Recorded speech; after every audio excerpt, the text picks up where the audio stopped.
Welcome to We Should Be Working. My name is Zach Hendricks. Let me explain a little bit who I am and how we got to where we are. I'm Zach. I'm a creative video professional mainly. I've been following Jeff for a long time, back since the Go Media days, WMC Fest, his blogs, all of that. I just sent him an email. I had this feeling that we would connect really well and had an idea for a podcast where I've always wanted to know a little bit more behind the scenes of how he got to where he was or how any artist gets to where they are. And then as we evolved, as I went through all of that, I'm seeing different parts of his life, different parts of spirituality, all of that, and us coming together. There's a journey of life that we both kind of seem to be going through at similar trajectories. And then it was very, very weird how it crescendoed after I emailed to Jeff. And that's kind of how we came up with the name of We Should Be Working. And so, on that note, Jeff, I really would like you to be the one to introduce where you came up with the name of We Should Be Working for both of us. Well, hey, Zach, thank you so much for having me. And I'm excited to do this podcast with you. And it was cool that you emailed me. So for people that don't know, I started up my email newsletter again after being like gone for 2 years or whatever. And Zach was one of the people that responded to one of my newsletter articles and brought up the podcast idea. And so I'm like, okay, I've been kind of wanting to do a podcast. This sounds great. I love this idea. And, here we are. Now, the reason why we're calling it We Should Be Working is because, well, we should probably be working and not doing this podcast, right? I mean, that's the whole premise.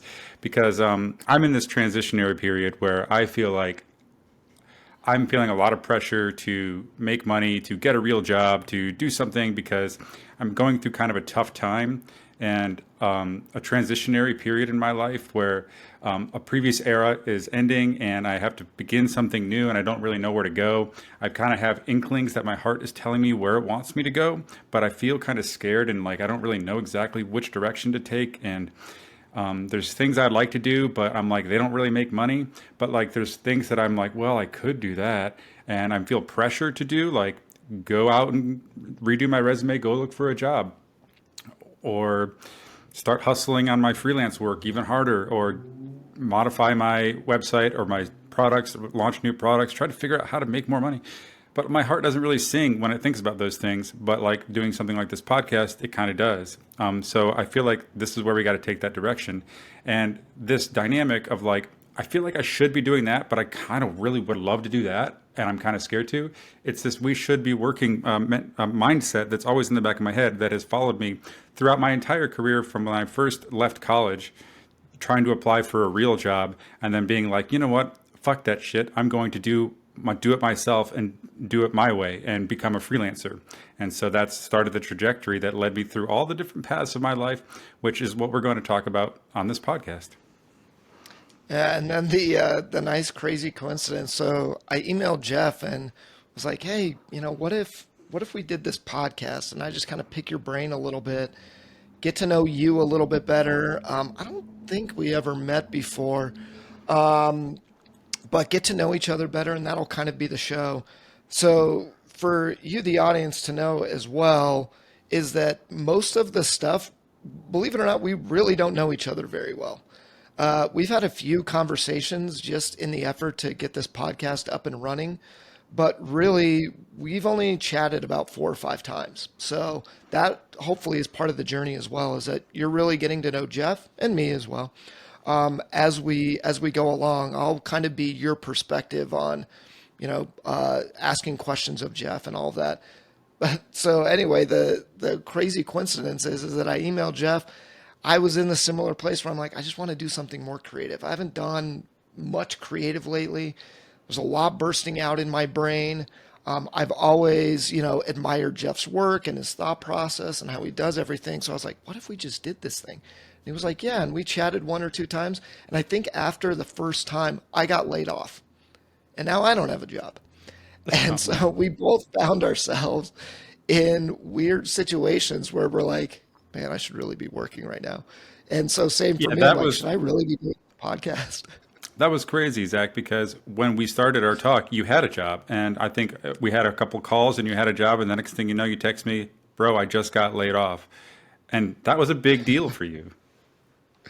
Yeah, it's a very big deal. So, small background on me, because, and I think this will be the fun thing with the podcast for both of us, is that we have some nice little overlaps as far as our careers or our thought processes, but at the same time, some of our differences is going to be an interesting contrast, hopefully for the audience. Where I'm married, I have 3 kids, just bought this house, all of that. So, me not working, I'm worried about my insurance for my kids. I'm worried about how am I going to pay for this house and everything. And then I've had the same perspective as Jeff as well. As I'm like, I don't know if I want to go back to the same old grind. I don't know if I want to do that. I still have this drive to like want to work for myself. But even freelancing as well sometimes can be such a grind, and doing client work can be exhausting. And all of that. So where does this go? This podcast is inspiring to me. This is what feels great. This is what it feels like I should be doing, and all of that. So it's a nice little contrast here for both of us to figure out where, for me, yeah, I feel like I should be working right now, not working on a podcast because I need to pay for this house. I need to pay for my kids' braces that I have. So it's a weird dynamic. We should be working right now. We really should. Yeah, and I've been, there's a lot of things about work and work culture and society and capitalism and things like that I've come to terms with as a freelancer, especially as a content creator type of a person. Anybody listening to this who's a creative or who makes content for a living or happens to be self-employed, maybe you're doing YouTube videos or you have a podcast yourself or whatever. You're not working in the corporate world or you're working for yourself. You kind of still feel like you're exploiting yourself in some way, like there's a grind to it, a burnout, and I'm no stranger to burnout. Anybody who's listening to this, who's followed me, I've written about my burnout and my depression and my mental health, my anxiety, and it's been a constant companion with me all of these years.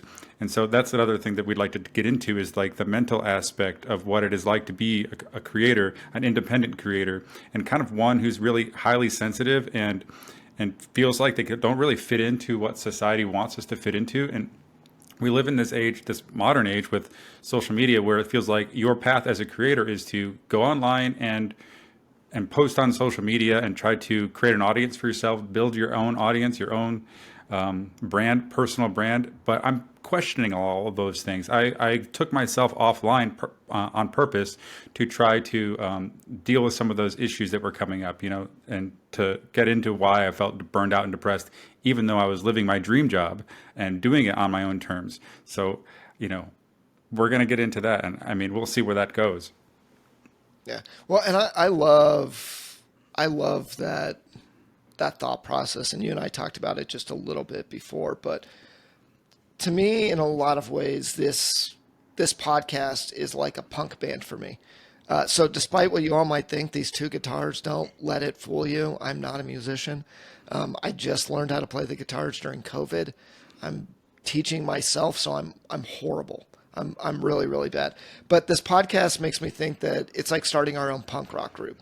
It speaks to that 15-year-old in my in high school that just wants to give the middle finger to the man, that's listening to punk music for the whole time, because that is the other side of we should be working. Is everybody's telling us you have to do it this way, you have to do this, you need to go chase more money, you need to want bigger, better all the times, and I'm a victim of it myself. I mean, look at this house that I just bought.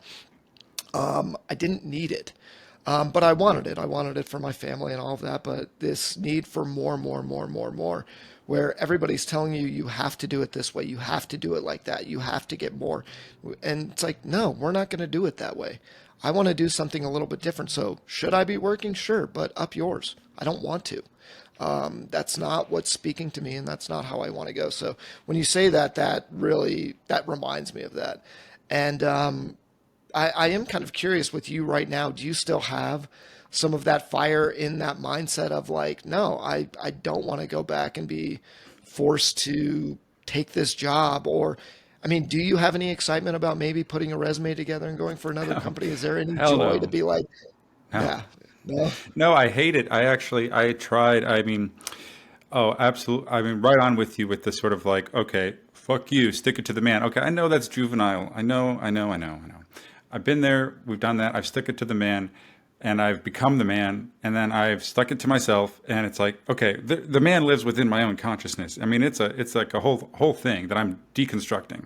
Okay, the act of exploiting something within yourself to churn out and create a product and then sell that product and then try to make a living off that and then become dependent on the fact that you're doing that. Like, I start writing these authentic blog posts about my mental health, people start reading them, I start to build an audience, and now I feel like I have to continue to churn out like insights about my mental health and kind of turn myself inside out and put myself online for the people to criticize and to analyze.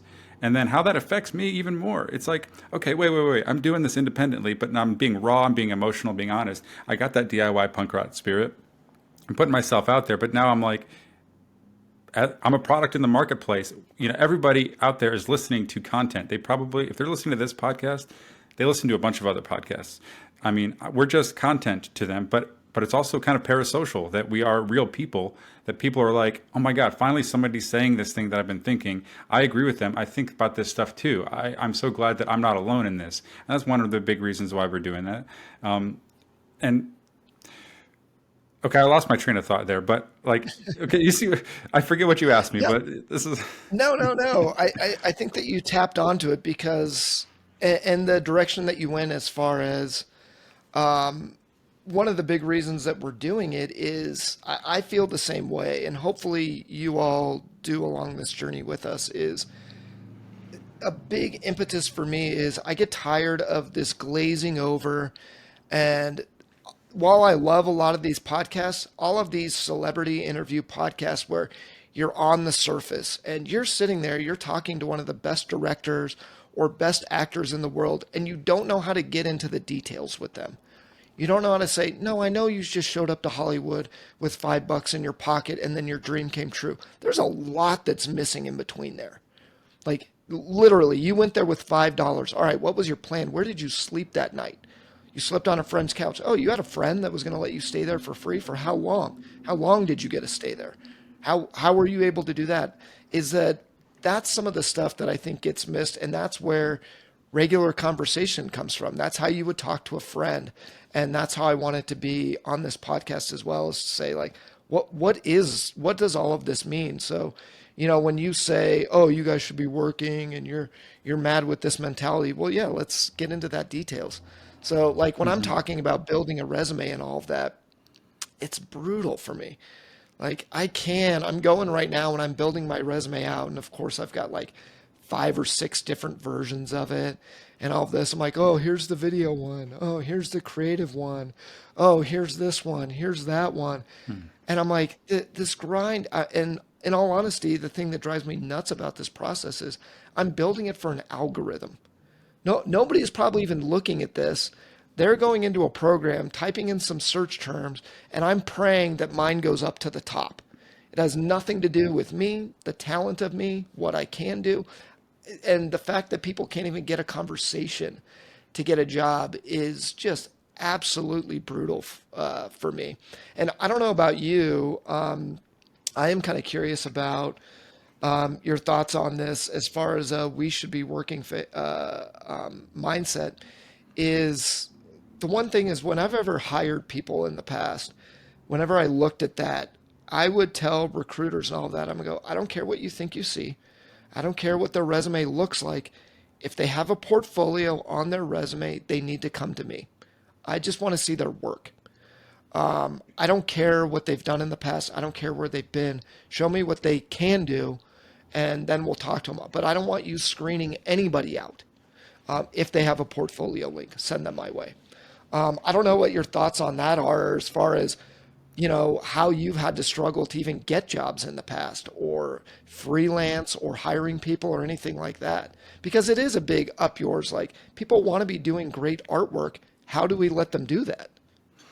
Yeah, no, that's a great question. And as far as resumes goes, I thought about it, like when I think, oh, okay, I'm 41 years old. I have a history of being a designer. I worked at an agency as a partner for 9 years and 5 years of freelance, or and so it's like I have a lot of experience. But when I have to write my resume, it's like oh, okay, and I got to distill it into the language and formula that like the industry understands. I haven't worked in the industry really. I've never worked at a corporate job because Go Media was like a punk rock band that just ended up growing into more of an agency. And so to advertise myself, to turn myself into a sellable product, it kind of is soul sucking, And I think anybody's experienced that, unless you're really, really in the groove of writing these resumes, and you're in that flow and you kind of know the people already. And if you that's another thing. Another thing too is like if you know the right people, you don't have to do that stuff very much. You kind of just use your connections and kind of. But I've kind of been a hermit for the past 5 to 7 years. I've taken myself offline. I've like kind of destroyed a lot of those connections. Well, I wouldn't say destroyed, but I've let them wilt. Very much. On the vine. So I haven't nurtured them, and I've been pursuing a different path. So now to be like, I got to go out there, back out there. I don't even know where to start. I feel too old. I feel like my portfolio is stuck in 2010. Like I haven't been up with the times. I don't know the modern coding languages for web development or any of that stuff, and I don't really care to know. And there's a ton of AI tools out there that people are using, which I'm kind of excited about in a little bit of a way. I experimented with them. I tried to have them help me write my resume, and it's like, okay, I can ask ChatGPT, here's my history, and it'll spit out a resume for me. But then I'm like, okay, now I need to edit this, and I just like, oh my god, I just like start falling asleep. I just cannot do it. It's like No. and then I look on Indeed.com or these places that hire creative work. It's like I have to go now apply at this agency and not just impress them with my resume, but like impress them with my desire to fulfill their dreams at their company, which I don't care about. I just need some money, man. Like, so it's like embarrassing. You Yeah. can't just say that at the interview. Hey, look, I'm only here because I need money. And I have some creative talent, and I can totally knock some of this stuff out. Like I can do these logos and these brochures, and I can work on the soul sucking social media graphics for your content that you're making. I don't know, but I can't tell them that. Can't be really honest. So I have to like compartmentalize myself and turn myself into this like worker bee that's going to be like, I'm going to put this CEO's company is first in front of my consciousness, and like I'm going to make them a priority. That's what they want to see. So when we were hiring at Go Media, we wanted people to kind of show to us that they were going to get in our canoe and paddle with us, not that they're just looking for a job. Like, so I've been on that side too. You want someone that's going to live your dream with you. Me and Bill and Wilson at Go Media, we had a dream. We were hiring people to help us fulfill that dream. And if they weren't going to get on board, then they weren't going to hire us. And probably we were going to pay them less because we couldn't really afford it, because we were kind of a bootstrappy DIY agency. We didn't have that high paying clients. We did a lot of music industry work. So we couldn't attract the best talent with money. So we tried to give them benefits like being part of a cool company. I mean, and that was kind of soul sucking in and of itself, having to do all of that. And now you've got these people that are working for you that depend on their income with you now. And as the bigger that we got, the more people felt like that we were like a regular job for them. They started asking like, gosh, I should have like a raise every year. I should have vacation time. I should have health care. And I'm like, that's not what a DIY punk band usually thinks about when they're asking members to join. But when you become like an employer with 12 people in your company, you have to be providing all those things and start playing by the rules and doing things that people need. And I mean, you can't just be playing in your DIY punk band, making the music, making the cool art that you want to make. No, now you've got to pay people and they depend on you. So you need to go find the clients. I mean, it's a grind, and it's a rat race, and it's a language you have to speak, and a game you have to play. And when you've been out of the game for so long, it's so hard to get back in there, especially when you've like had a taste of like what life could be like, and trust me, I have, and I don't want to leave that behind. I love my freedom. I don't want to give up my freedom. I can't commit to anybody else like that. So it's like, all right, what do I do? So that's where I find myself. Yeah, well, and it's kind of interesting, and there's a lot of different examples of this in life, and bands are a great example of this as well.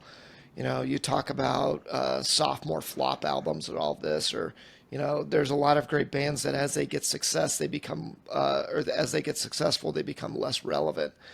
Where I think, especially for myself, it's kind of like that punk rock attitude. Well, I started getting what I wanted, but along the way, it wasn't what I wanted at all. Like you look back and, some of my favorite memories or work memories, while it was great, it wasn't the work that is what made me happy. It made me happy that me and my buddy are starting a company together, hanging out in the office together. Some of the great conversations that we had. Did we do some good work? Yeah, we did, but that's not what I remember enjoying about it. I don't remember going like, man, it was so cool working on that project. I'm like, no, it was awesome. Like when we started building out the office, when we started putting our computers together and we're chatting and we're figuring that out, and we had these long discussions all day, and then we'd go out and have lunch together and all this. And, to kind of somewhat quote or make the reference to MC Lars, but it's like when your punk band turns into Hot Topic, you're not punk anymore. MC You're Lars, that just is not not. that is somebody I have not heard about in a long time, but that goes way back. Yeah, exactly. But it's kind of true. And I think even for me, I never even really thought about it until about now. But it's like you get bigger and bigger and you get these big clients. And I was talking with a friend about this. It's like client work, you kind of realize on the freelance side of it or on the agency side of it, as much as you'd like to think you're doing all of this, you're doing all that, in some ways you have a lot less control than the client does. And you're at their service. And you have to do it this way, and you have to do that. And I'm like, well, I'd even rather be on the Starbucks side of things. And then you go work for Starbucks, you're like, oh my gosh, now I'm really working for the man here. Really doing this. And now I've got to take care of this brand that's not mine and do this. And what creative control do I have? Oh, within these brand guidelines that I invented for, I'm not sure why. It's a really weird mindset, but then also just thinking about as a person that I'm like, man, I used to be punk rock and my dream was to go do this and work with this big brand and I'm going to make this big mark. But I was like, as I started getting these things that I wanted, I've never really felt fulfilled along the way. It's like I'm 42 years old and I still feel like I'm trying to figure out what I want to do with my life. Like, where do I want to take this? How am I going to get there? And I feel like I've seen wall after wall after wall and obstacle after obstacle where it's like that. But then you have that drive where when I was 18 years old, I'm getting it again. But then to your point, I'm like, I don't feel like calling up everybody and going, hey, man, you got any work for me? Like I had a friend No. the other day, great guy, and we were chatting, and he called me up with the call that I recognize all too much, and we're both like, "It's so slimy, isn't it?" Like, I'm sorry, I'm just trying to say like, "Hey, I'm slow on work. Do you have anything?" But it's like you get the email, "Hey, I'm trying to find great ways we could partner together. Do you have 30 minutes that we could chat?" And you're like, dude, and I'm like, dude, I'm in the same boat as you. And he's like, oh, really? And I'm like, yeah, man. Like, things are slowed down right now. Like, I'm not. My freelance has gone to crap. I haven't done any freelance work in forever. Laid off from my full time job, and everybody's just tired of whoring themselves out and making these sleazy phone calls. Where, yes, we love to have the connection and all of that, but it doesn't feel great to hit up friends for work. It feels like crap, even though friends are the best Hmm. people to go to. And like, hey, Jeff, if I can help you out in any way I can, I'm going to. I will be there. I'll do that. Whatever I can do will help out. But it's not fun to go, hey, Jeff, do you have any work for me? I could really use some money. So it's like, how do we find this out? How do we figure this out? How do Hmm. we solve this problem of money? It's Yeah. the dumbest thing in the world, but how do we solve that? I mean, I don't know what your thoughts are on that. It's just odd. Dude, we can get so deep into that money discussion because that's something I've thought about deeply. Honestly, I've thought about it so deeply in the past 10 years, because it's like at the root of everything we experience in life. And where does it come from? What does it mean? Why is it here? What do we have to do? What is, and I've tried to manifest money using like law of attraction principles and to, I'm sorry about the fire truck going by, but no, money Yeah, money no. is a thing. Like we all need it to survive, and anybody I try to talk to about this who's not really like conscious or you know, who's kind of still stuck in the matrix of like, well, money comes from working jobs. So why don't you just get a job and then you'll have money? Um, Money comes from making sales. So why don't you just get better at sales?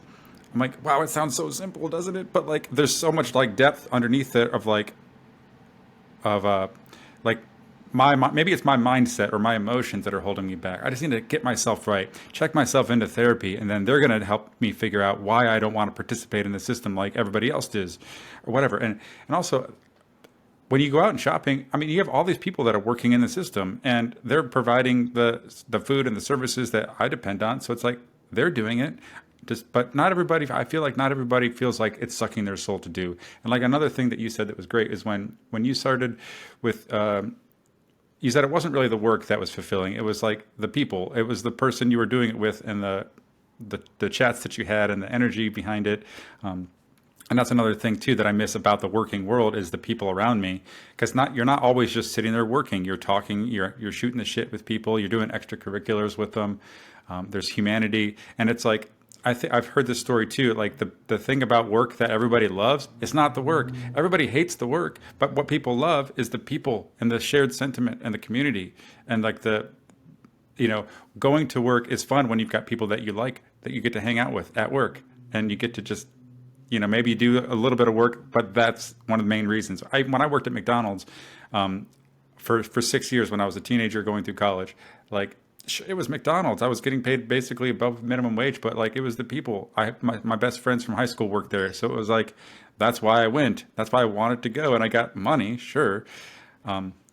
Anyway, so that's another thing about it. It's like, It's exactly that. I mean, one of my favorite jobs was working at a movie theater. It paid probably the worst that I've ever been paid at a job, but I'm hanging out with all these cool people. Some of them weren't that cool. It was a lot of high schoolers, and I was a little bit out of high school at the time.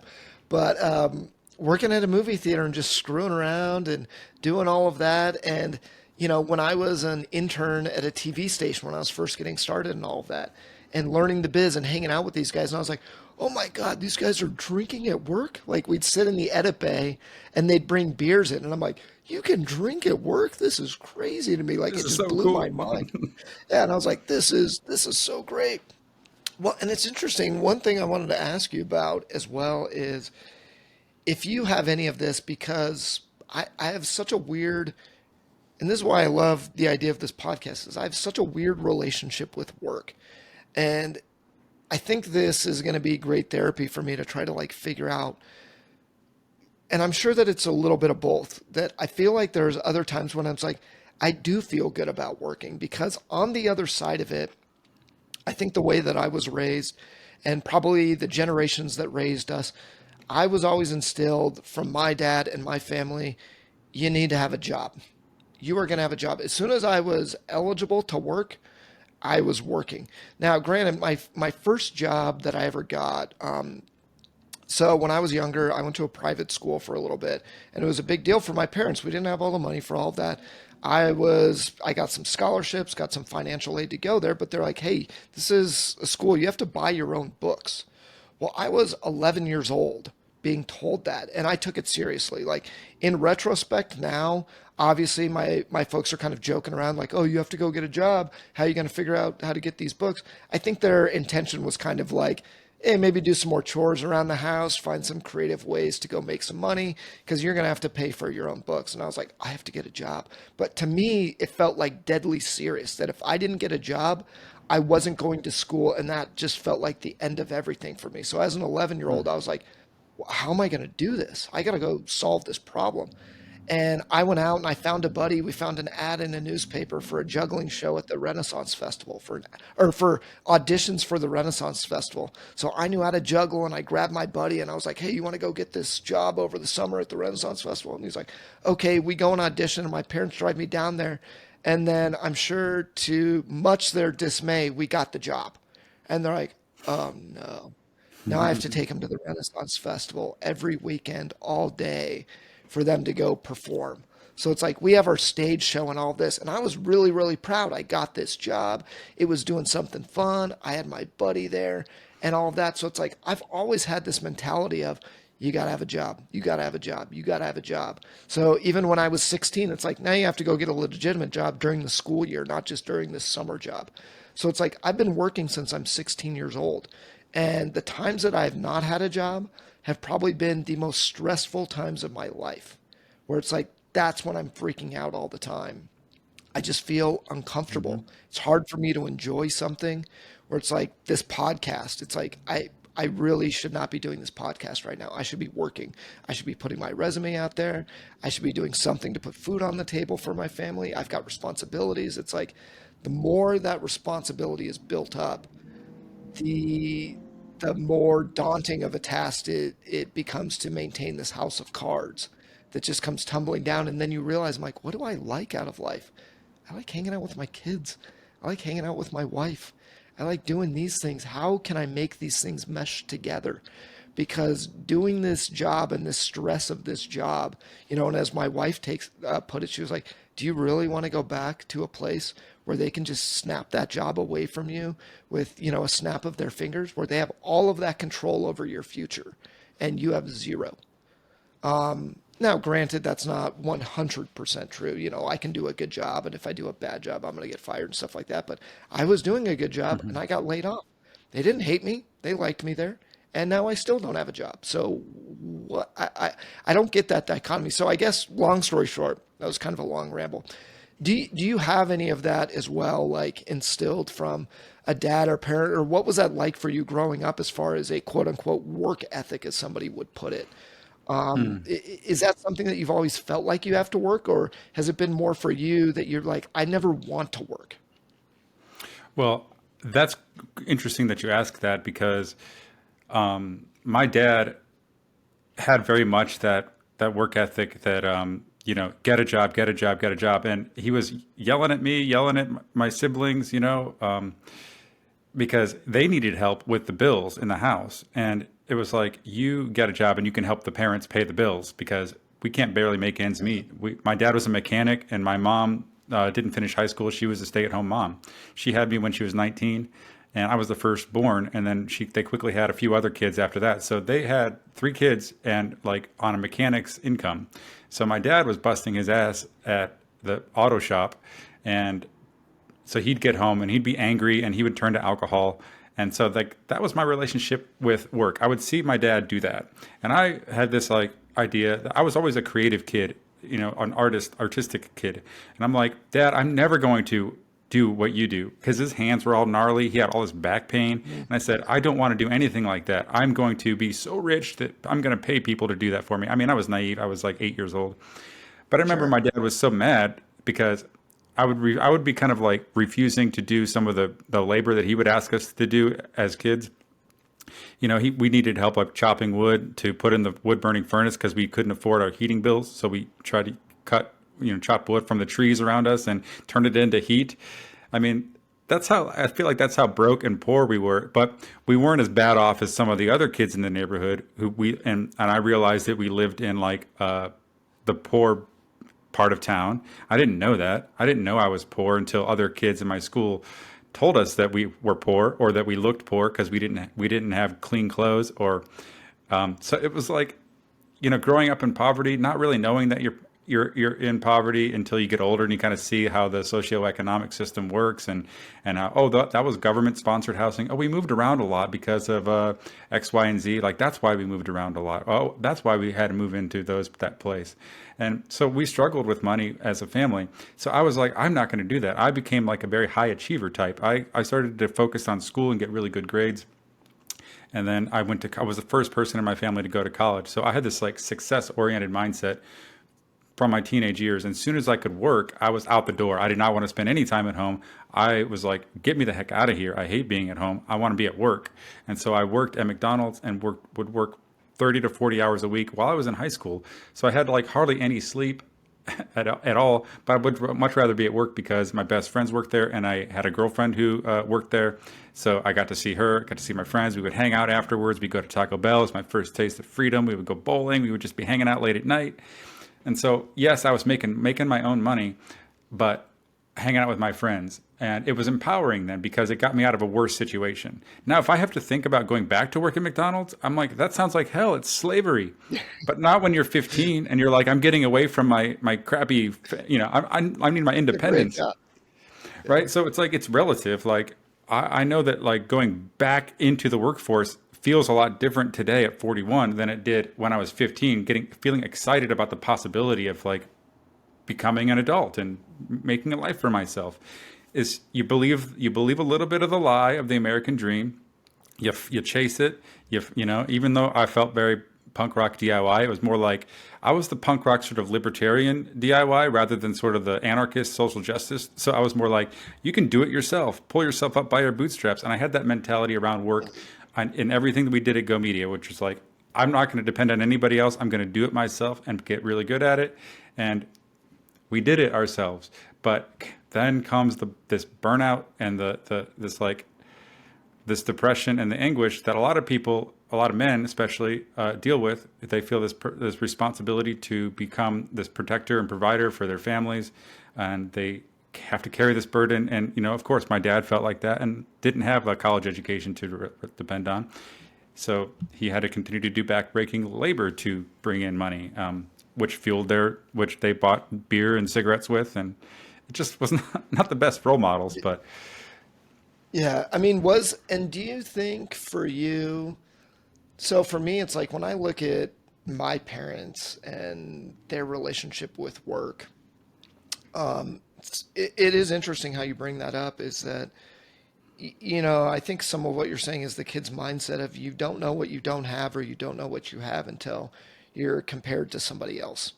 And mhm, so for me, I was kind of raised middle class, and in some ways you could even argue upper middle class, depending on your perspective.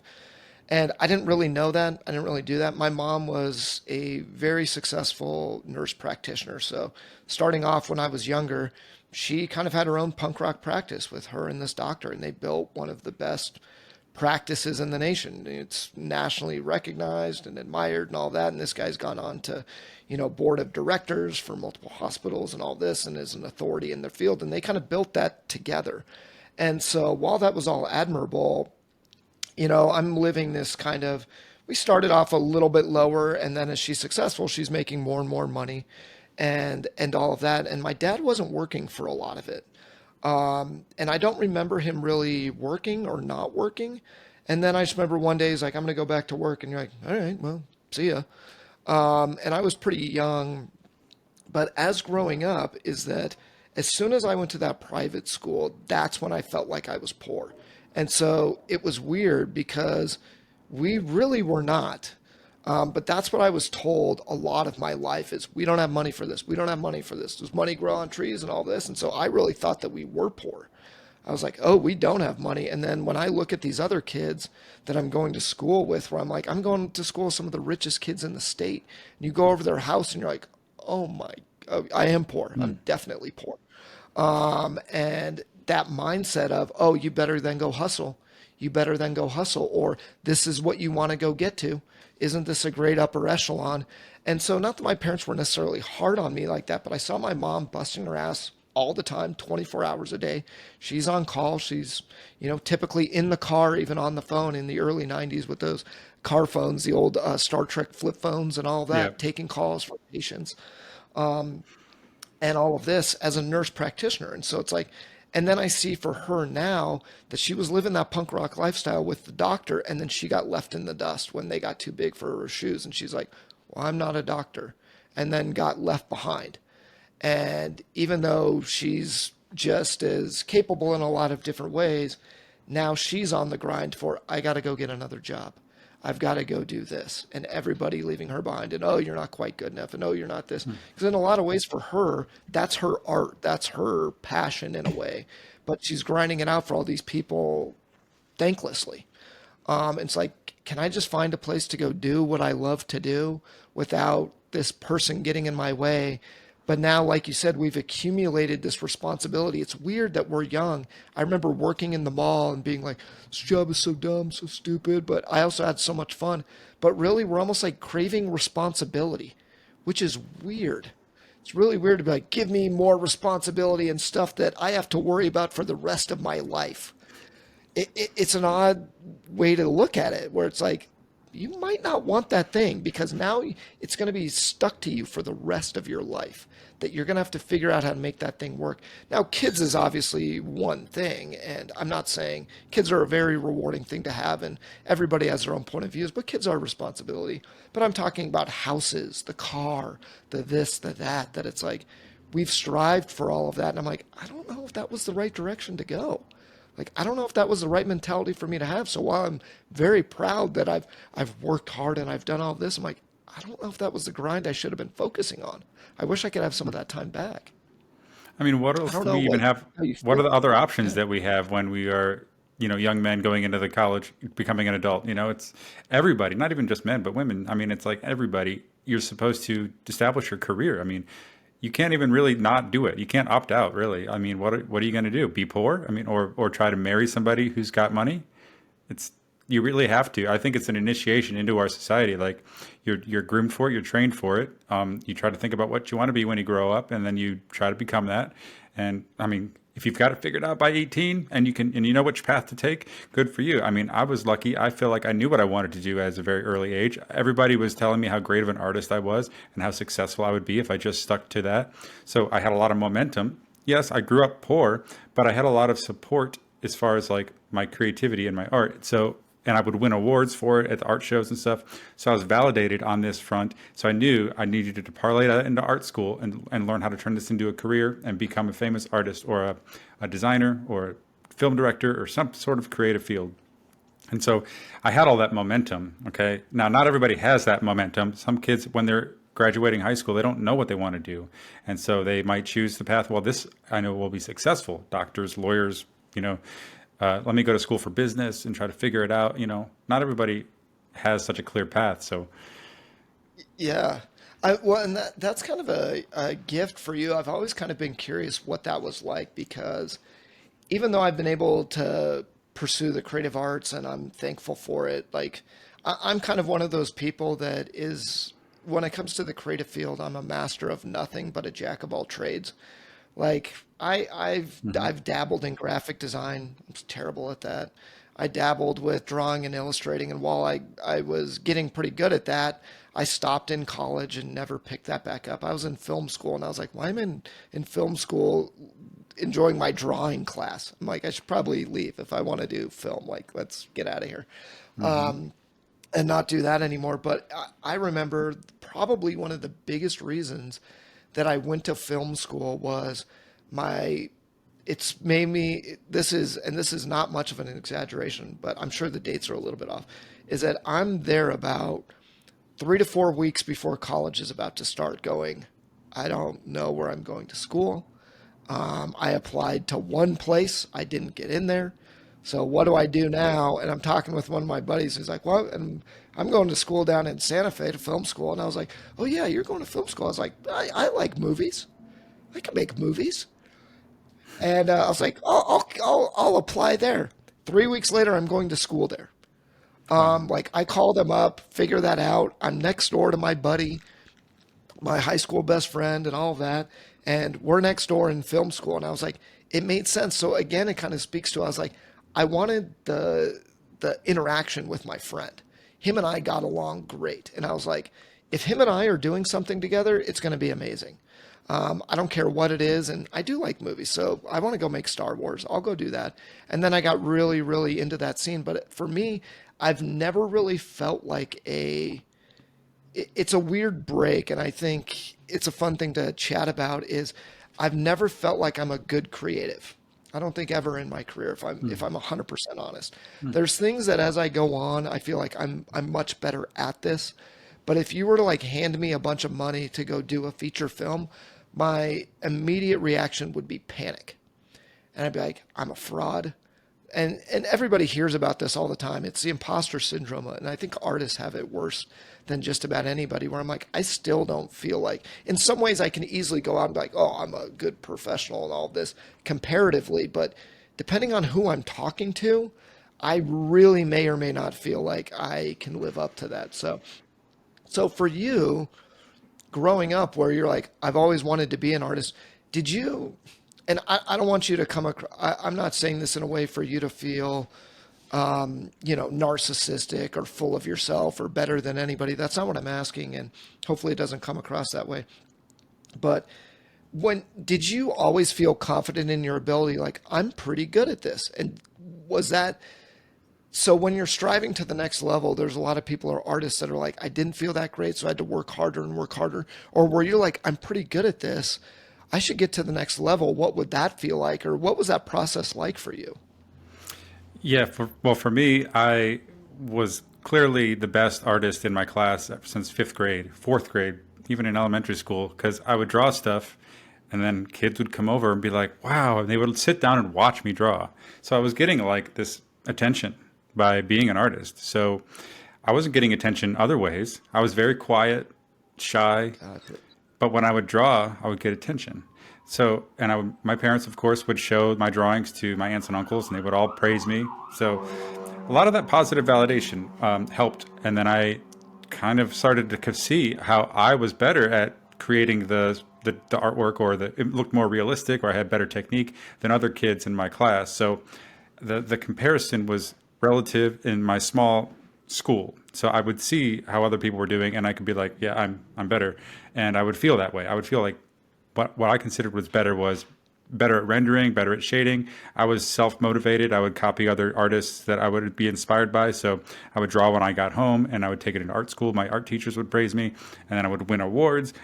So it's like I was getting this validation, and I started to feel like teacher's pet a little bit, because they liked me, and I was getting this like validation from the teachers, and other students would be jealous, and they'd be like, not everyone can be as good as you, Jeff, you're lucky. And so, but I had this mentality, and I went to art school, and when you go to art school, you're filled with kids who are the best artists in their high school. Yep. So you're like, now you're not really the best. But you're still pretty good, but now your comparison field is a little bit broadened. And now there were some kids in my art school that were like freaking geniuses. Like, I'm like, how are they so good? And I would be like, I don't have time. And then the teachers would be like, that's because they dedicate their entire lives to their craft. And I'm like, I just can't do that. There's more to life, that I can't just dedicate so much. So, anyway, it's relative, but I took that mental image that I was a good artist, and then I was able to turn that confidence within me, helped me in my career. So, No, that's a really good point as far as that whole, it just paints things. While I think that that's a great quote, and while I think that in a lot of ways it's very, very true, as far as if you make this your number one thing in life, or, we've talked about this, but you'll probably hear me say this a lot on the podcast, where it's like your focus determines your reality. Which is one of my favorite quotes of all time, but I think it's misinterpreted. But it's like, if you dedicate yourself to this, it's like, well, yeah, what's going to happen then if I dedicate my entire life to this? What's my personal relationships like? What's my mental state like? Am I even feeling creative anymore? And what does that even mean, to dedicate myself to my craft? Does that mean, oh, I have to do everything that you say, go along these rules?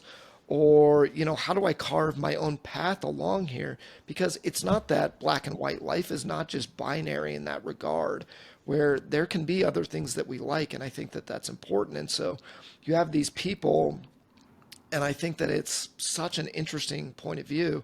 Like, I was such a Mac fanboy, and I still love Apple. I still love the company. I think that they do a lot of hmm things right and all of that. And so I was like, oh, Steve Jobs is my hero, all this. And then I read yeah, his biography, and I was like, oh, very interesting. I was like, you know what?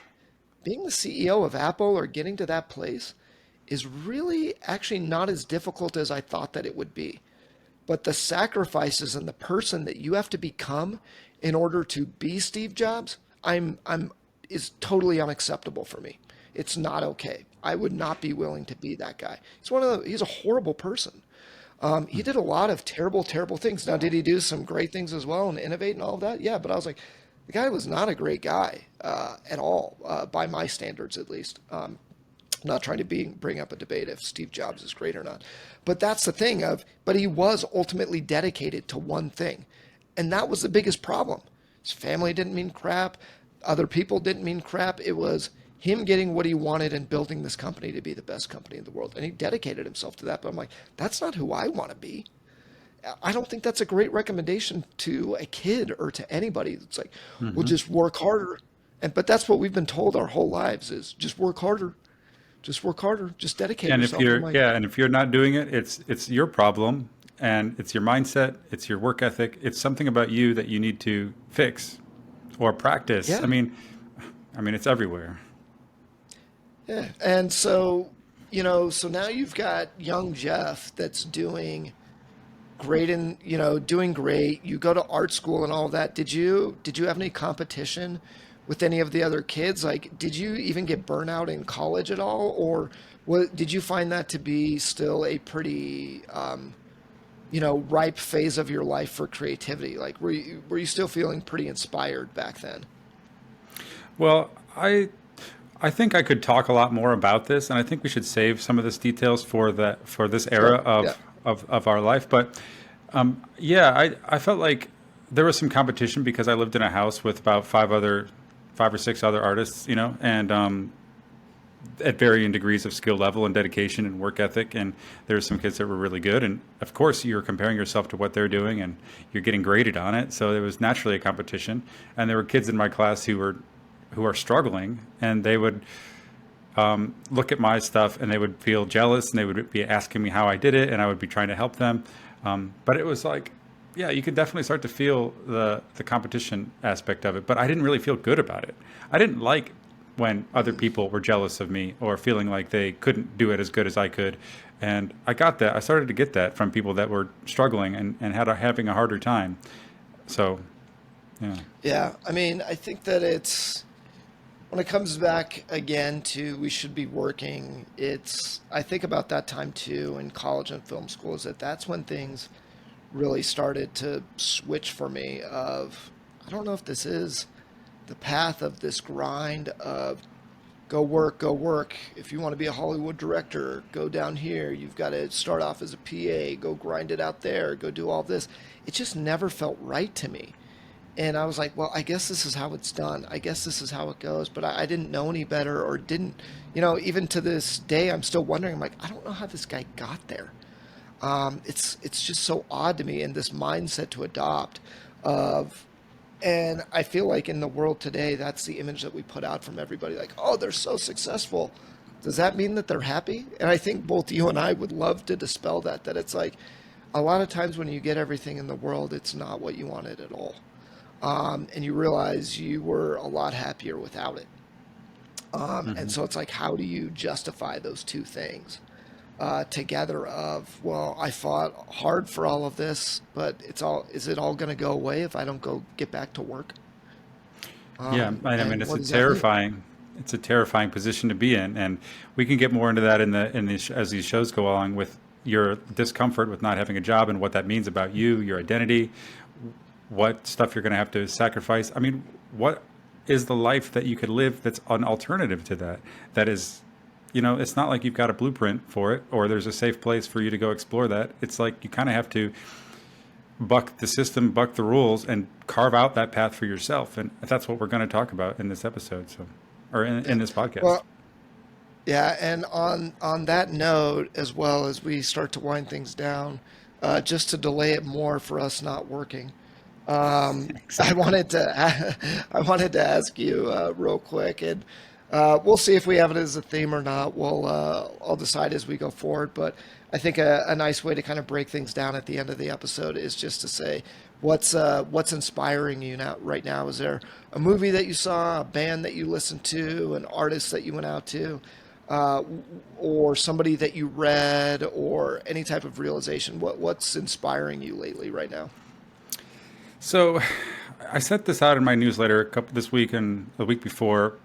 Um, it's calling into question a lot of the online business realms of like marketing and promotion and hustle, and also it's not, if you're avoiding hustle culture, it's like it's the law of attraction, it's the spiritual aspect of living here on earth and how you can be successful and prosperous. So there's this whole world, but I'm listening to a couple of these podcasts. One of them is called Marketing Muckracking, and she's basically having a critical perspective on all the life coach business, the online marketing, the sales funnels, the things that e-commerce businesses have to do online to try to get their work, get their product out there. Why marketing feels ugly and gross to us, and that's how I felt. And I discovered these podcasts, and I'm like, man, she's really speaking to a lot of the things that I have problems with. That you have to do if you're an artist and a personal brand. It's like how okay, she talks about the personal brand stuff. We're in this culture of the personal brand. So it's like, even if you are an independent person, an artist, a creator, by putting yourself out there, you are branding yourself and then turning yourself into this product. And then what that does to our mental psyche when we have a product version of ourselves and then our authentic human self who doesn't live up to the standards we're supposed to present. Because we have to create this perceived value, not the actual truth of who we are and how that fucks with our mind. So that's been inspiring me lately, that whole subject. Has that led to anything for you? Has it said, oh, this kind of shifted this, I might make this adjustment? Have you been able to put that into action, or is it something that is still kind of sitting there a little bit because it's brand new? Well, it's something I've thought about for years, and it's kind of come and gone as I evolve, but it's back in my reality again. And how I have to apply it to myself, it's kind of like, why do I have problems marketing myself, promoting myself, charging for my work? Every time somebody comes to me and asks me how much do I charge to do this design or whatever, I never really have a clear cut answer because I know the person who's asking me is not in a position of financial abundance. I kind of feel like I'd like to help them, but that means I have to get paid less in order to do that. Or this other person is a band and they need a logo, a full brand identity. So I'm like, well, this is what the industry kind of says I should charge, so I should do that. And I just have these like mental issues with doing it. Um, so I don't really know. I I feel struggle like there. I struggle. I don't know how to do this very good. And I feel like my sales and my income, my money situation suffers because I don't do a good enough, or I don't do a good enough job. It's because my mind says there's something fake about it. It's something inauthentic, not real, out of touch with life and reality. But I have to do this, and this is what everybody does. And you can't talk about it. You can't really be honest with it because that's cringe. You can't just be honest. So I don't know. I'm still trying to figure it out. I have an online business. I charge for stuff.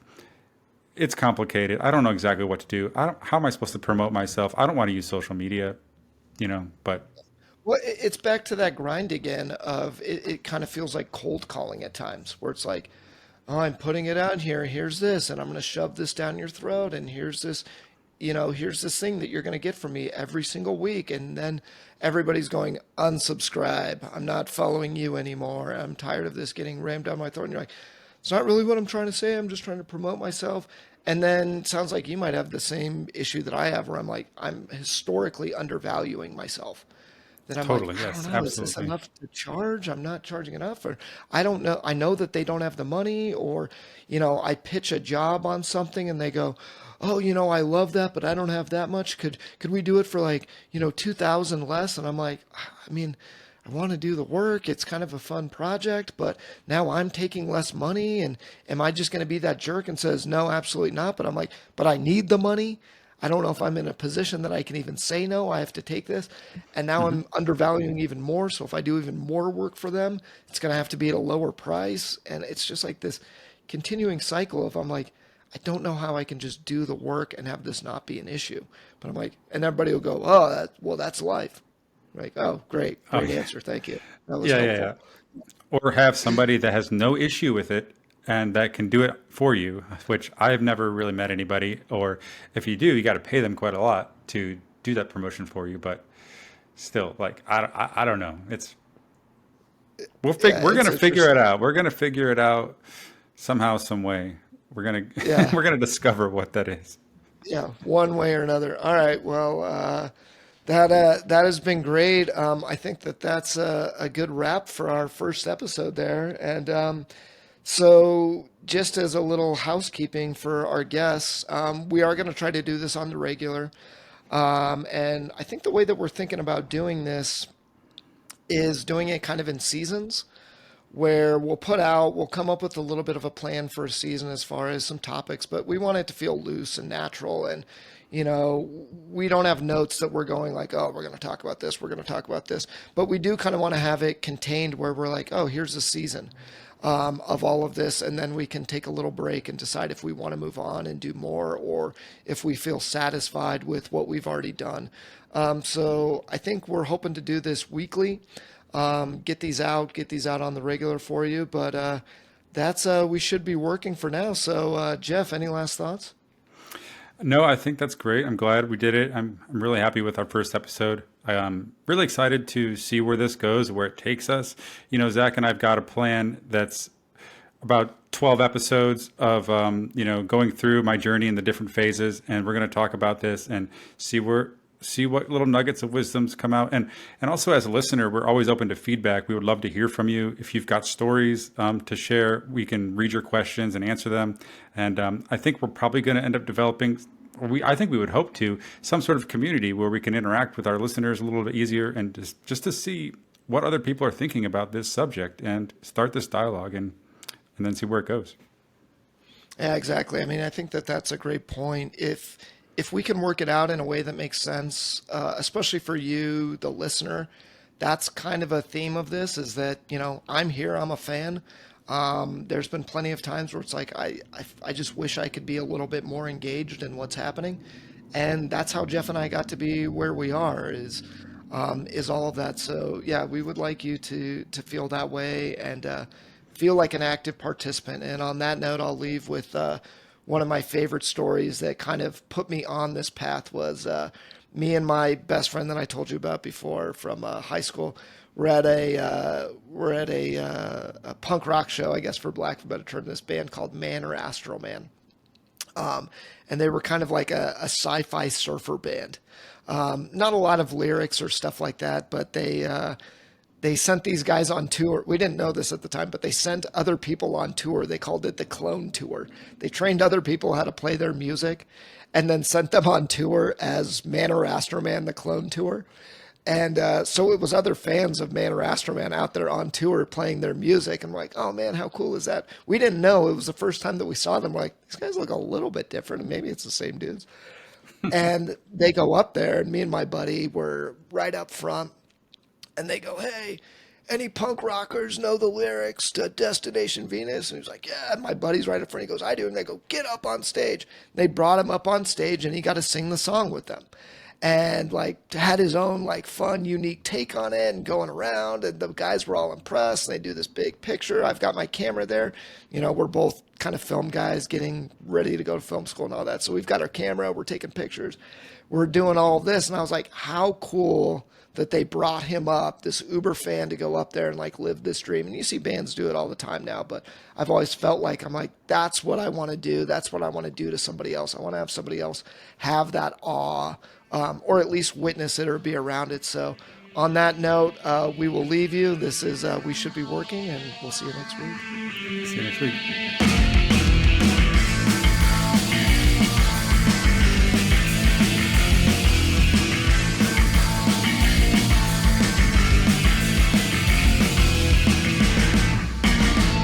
That's stupid. I'm not doing that.